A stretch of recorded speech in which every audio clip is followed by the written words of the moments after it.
শিক্ষার্থী বন্ধুরা, এইচএসসি ম্যাথমেটিক্সের 9.3 অনুশীলনীর 18 নম্বর পর্বে তোমাদেরকে স্বাগতম। এর পূর্বেই আমি তোমাদের জন্য আরও 17টি পর্ব করছি এই অধ্যায়ের উপর। তোমরা প্রত্যেকটি পর্ব দেখে এসে এই পর্বটি দেখবে, কারণ পূর্বের পর্বগুলো না দেখলে তোমরা এই পর্বটি খুব সহজে বুঝবে না। তো আজকে আমরা এই 5 নম্বর প্রশ্নের এই দুটি প্রশ্ন নিয়ে আলোচনা করব। এই অধ্যায়ের প্রত্যেকটি প্রশ্ন আসলে সংযোজিত ফাংশন। সংযোজিত ফাংশনের অন্তরীকরণ করতে গেলে অবশ্যই আমাদেরকে চেইন রুল ব্যবহার করতে হবে। তো আমরা চেইন রুল ব্যবহার করে এই প্রশ্নটি সমাধান করব। তাহলে আমরা লিখতে পারি ddx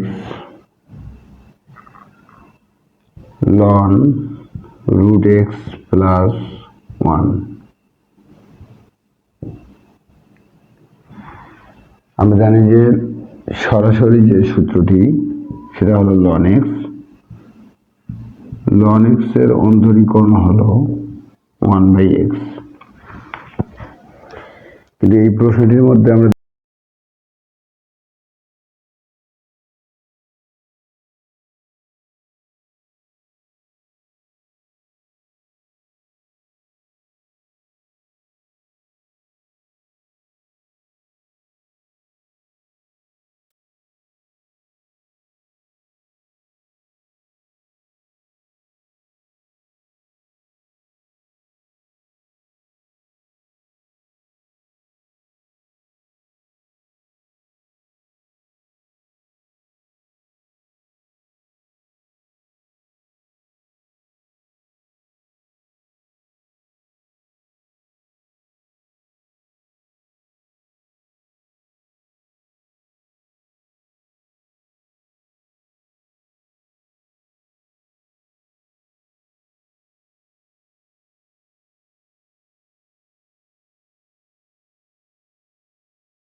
root x minus a plus root x minus b।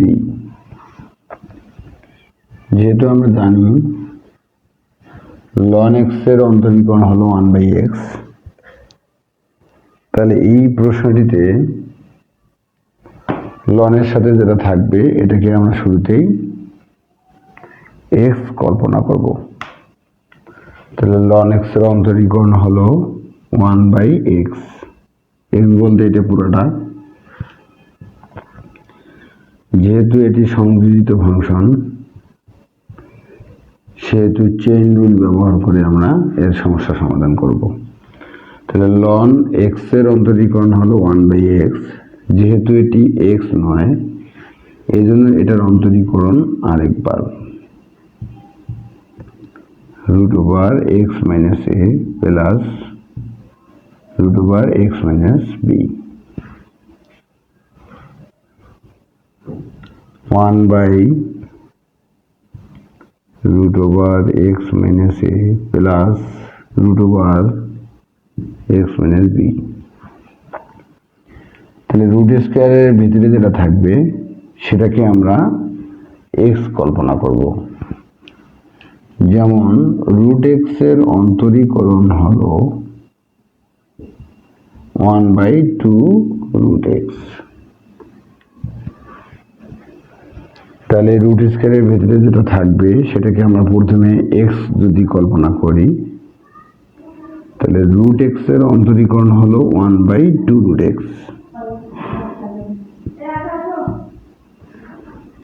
কিন্তু এটি এক্স নয়, এজন্য এটার অন্তরীকরণ আরেকবার।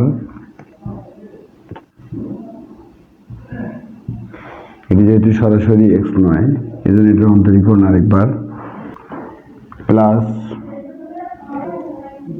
এটা যদি আমরা অন্তরীকরণ করি, রুট স্কয়ারের ভেতরে যেটা আছে সেটাকে আমরা শুরুতেই এক্স কল্পনা করব। তাহলে রুট এক্স এর অন্তরীকরণ হলো 1/2 রুট এক্স।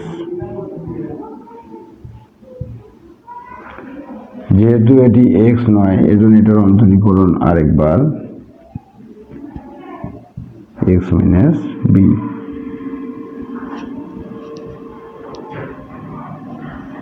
এরপরে আমরা লিখতে পারি 1/√x minus a plus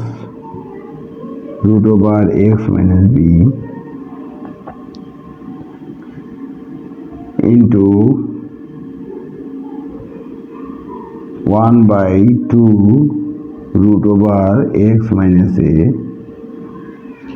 তাহলে x এর অন্তরীকরণ হলো 1 এবং a এর অন্তরীকরণ হলো 0। তাহলে 1 দিয়ে যদি আমরা এটাকে গুণ করি তাহলে এটাই পাই। এরপরে আমরা লিখতে পারি প্লাস দেওয়ার পর আমরা এটা লিখবো 1/2√x minus b।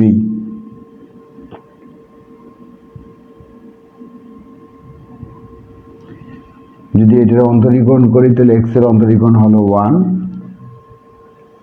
এবং b এর অন্তরীকরণ হলো 0। তাহলে 1 দিয়ে যদি আমরা এটাকে গুণ করি কোনো পরিবর্তন আসবে না।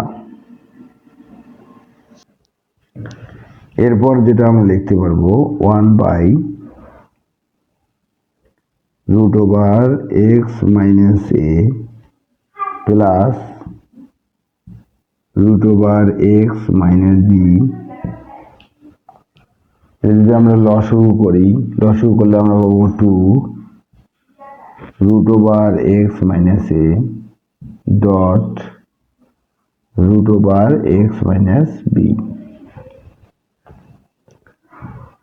এটা যদি আমরা এটাকে ভাগ করি তাহলে এটা চলে যাবে, 2√x minus a চলে যাবে, আর বাকি থাকবে √x minus b। এটা দিয়ে আমরা উভয় সংখ্যাকে গুণ, তাহলে আমরা পাবো √x minus b। এবার প্লাস চিহ্ন দেই। দ্বিতীয় ভগ্নাংশের হর দিয়ে যদি লসাগুকে ভাগ করি তাহলে 2 আর এটা চলে যাবে, বাকি থাকবে √x minus a। √x minus a দিয়ে এই লবকে গুণ, তাহলে আমরা পাবো x minus a। এটাই হলো এই প্রশ্নটির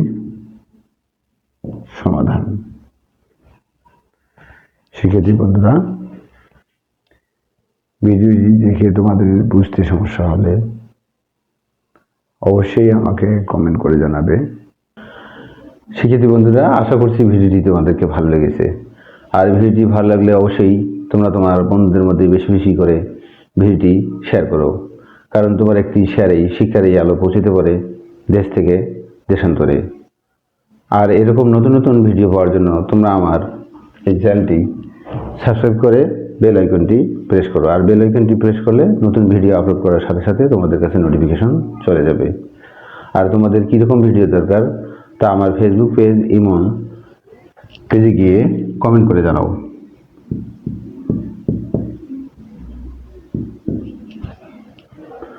ভালো থাকবে, আবারও দেখা হবে নতুন একটি ভিডিও নিয়ে। দেখার আমন্ত্রণ জানিয়ে আজকে এখানে বিদায় নিচ্ছি। আল্লাহ হাফেজ।